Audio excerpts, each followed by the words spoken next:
साताऱ्यामध्ये जी घटना आपल्याला सगळ्यांना दिसली, जी आपण सगळ्यांनी बघितली, ती मन उद्विग्न करणारी घटना त्या ठिकाणी घडलेली आहे.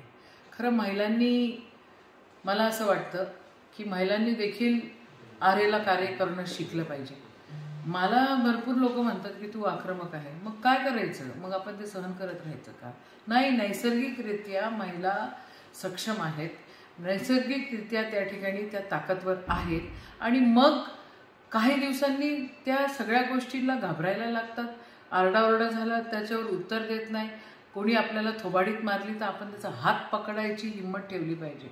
खरं ज्या व्यक्तीने ती जी अधिकारीला, महिला अधिकाऱ्याला, साताऱ्यामध्ये फॉरेस्ट अधिकाऱ्याला जी मारहाण केली ही निंदनीय आहे, याचा निषेधच आहे.